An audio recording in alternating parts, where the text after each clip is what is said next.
Selamat sore teman-teman. Hai, kembali lagi nih sama aku Dinda di acara Betadine bercerita bareng Dinda. Sore ini kita kedatangan tamu spesial banget nih. Tamu kita hari ini dari mahasiswa berprestasi di Universitas Tidar. Kalian pasti penasaran banget kan, prestasi apa sih sebenarnya yang dicapai sama guest star kita hari ini? Tanpa lama-lama lagi, mari kita sambut Kak Adi. Hai Kak Adi. Selamat sore. Sore juga Dinda. Gimana nih kabarnya? Oh, kabar cukup baik. Alhamdulillah, sehat pasti. Dinda gimana Dinda? Ya ginilah. Nah, buat teman-teman pasti penasaran banget kan siapa sih Kak Adi ini? Boleh perkenalan dulu Kak? Singkat aja ya. Iya, oke. Oke, sebelumnya buat penonton Dinda di Betadine, perkenalkan nama saya Adi Ahmad. Saya dari Ilmu Komunikasi Universitas Tidar tahun 2018. Semester 5 sekarang. Oh, semester 5 teman-teman. Lagi sibuk magang ya. Waduh, lagi nyari-nyari ini. Masih nyari-nyari ternyata. Oke, kapan sih Kak Adi tuh diangkat jadi mahasiswa berprestasi? Waduh, kalau dinamakan mahasiswa berprestasi kan berarti sebuah apresiasi dari Universitas Tidar kepada seorang mahasiswa yang sudah membanggakan Universitas Tidar sendiri. Jadi kemarin alhamdulillah saya dan tim saya, ada 3 anggota yang lain juga, itu menjuarai kompetisi inovasi bisnis mahasiswa dan alhamdulillah dibiayai oleh pusat. Jadi badan prestasi mahasiswa di pusat, pokoknya itu di Kemendikbud atau apa, itu mengadakan sebuah perlombaan yakni KIBM itu, dan akhirnya alhamdulillah kita didanai. Sebenarnya KIBM sendiri itu apa sih Kak? KIBM itu seperti singkatannya ya, kompetisi inovasi bisnis mahasiswa. Jadi siapapun mahasiswa di seluruh Indonesia, jika engkau memiliki sebuah bisnis untuk dikembangkan, nah silakan diinovasikan dan diikut sertakan dalam perlombaan ini, dan insya Allah nanti bakal didanai gitu.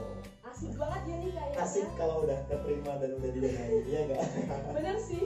Terus apa sih yang dirasain Mas Adi setelah dinobatkan sebagai juara yang lolos? Oke, pertama saya kaget ya, soalnya itu kan perlombaan bulan Juli dan kabar diterimanya itu bulan November. Jadi kayak udah beberapa bulan menunggu, tiba-tiba langsung keterima, kaget gitu, tapi bangga gitu karena bisa membanggakan Universitas Tidar juga.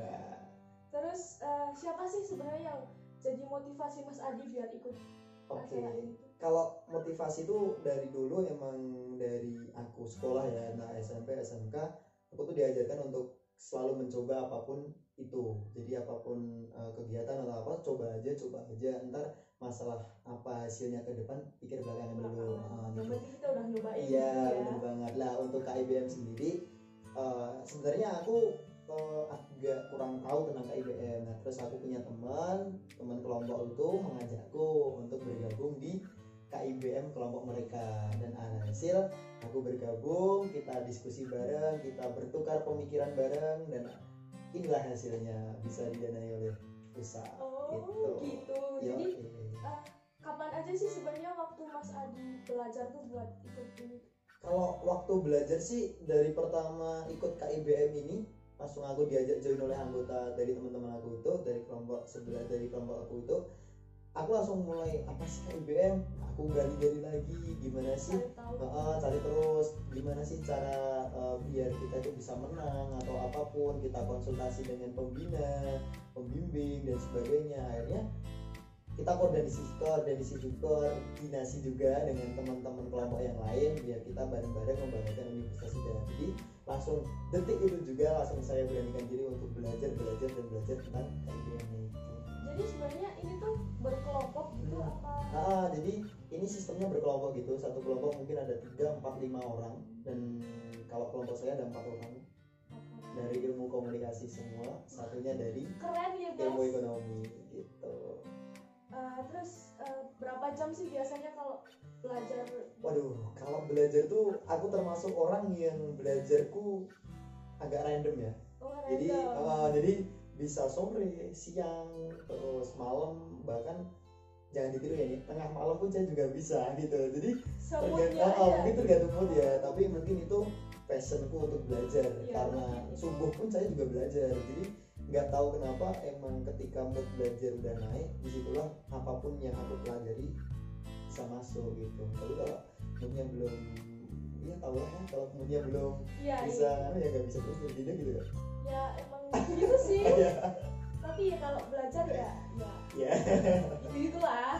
Terus Oke. biasanya suasana mendukung seperti apa sih? Nah, oke, kalau suasana untuk belajar ya, Ya, kalau belajar tuh aku lebih ke sendiri.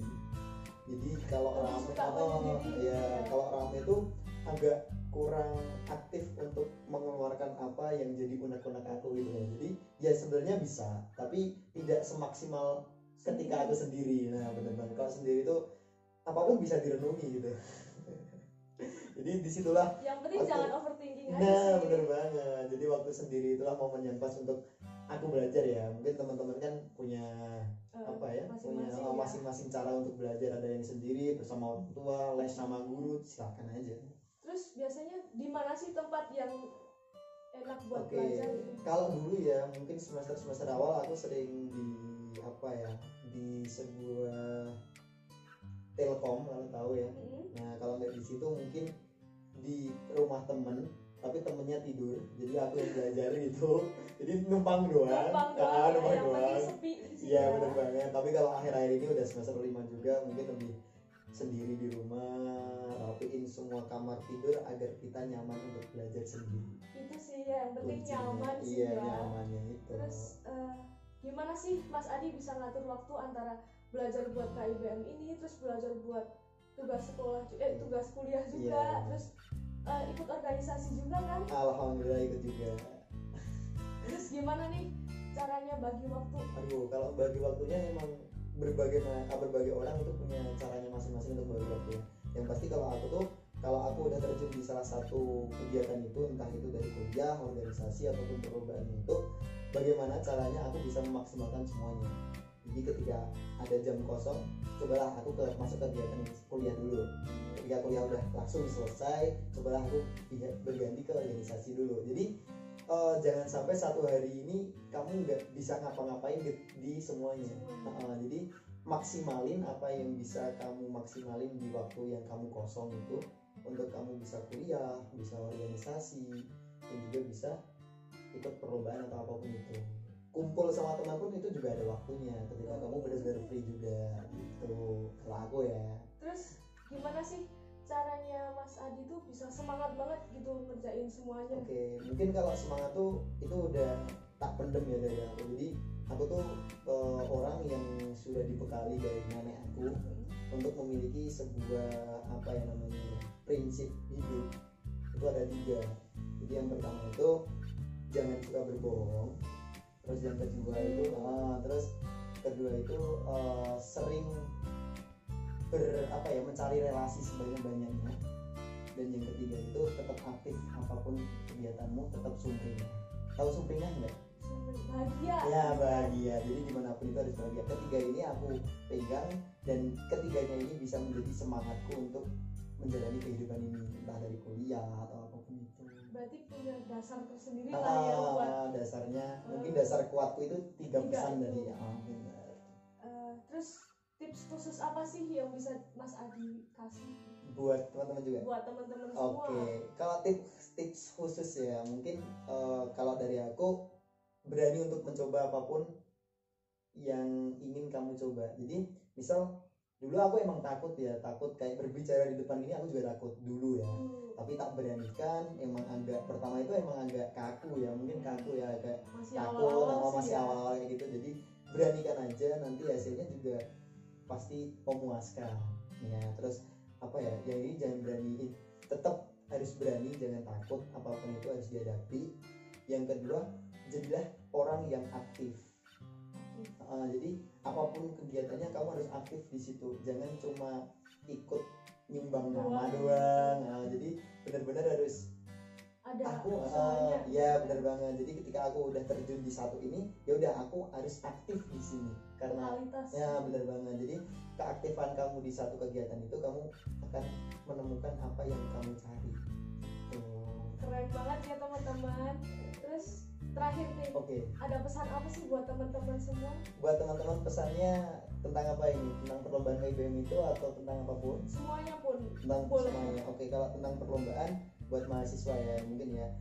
Perlombaannya itu sebenarnya banyak dari pusat, dari kementerian atau apapun itu perlombaan itu banyak. Jadi jangan nunggu kamu dicari perlombaan, tapi cobalah kamu untuk mencari perlombaan itu untuk perlombaan. Jadi jujur KIBM ini kami yang mencari, bukan KIBM yang datang ke kami. Nah, jadi harus menggali lebih jauh lagi, lebih dalam lagi, banyak yang seharusnya itu adalah ruang buat kamu untuk mengekspresikan apa yang kamu punya. Tuh. Terus kalau pesan yang pasti mungkin pesan dari aku bisa diterapin ke teman-teman semua, ada 3 hal pesan dari aku. Yang pertama jangan berbohong nih, terus yang kedua tetap carilah relasi sebanyak-banyaknya, dan yang ketiga aktif dalam apapun itu. Tuh teman-teman, itu pesan dari Mas Adi, keren banget ya. Iya. Pokoknya terima kasih banget Mas Adi Oke, untuk hari siap. ini. Aku belajar banyak banget, mungkin teman-teman semua juga belajar banyak banget nih dari Saya Mas juga Adi. belajar dari Kak Dinda juga. Terima kasih Mas Adi, Oke, kita sama-sama siap. belajar di sini. Oke. Buat teman-teman udah merasa termotivasi belum nih buat ikutan lomba-lomba kayak Mas Adi? Pokoknya yang penting kita aktif dulu lah, usaha dulu lah. Kalau usaha tuh nggak mungkin mengkhianati hasil soalnya ya kan, Bener Mas? banget ya. Jadi mungkin sore ini kita nggak bahas ini dulu. Terima kasih buat teman-teman semua yang udah mendengarkan dari opening tadi sampai closing acara hari ini. Pokoknya terima kasih banyak Mas Ya, Adi siap, udah mau terima diundang di kasih. sini. Oke, terima kasih juga udah mengundang saya ya. Ya. Sampai jumpa lagi teman-teman. Oke.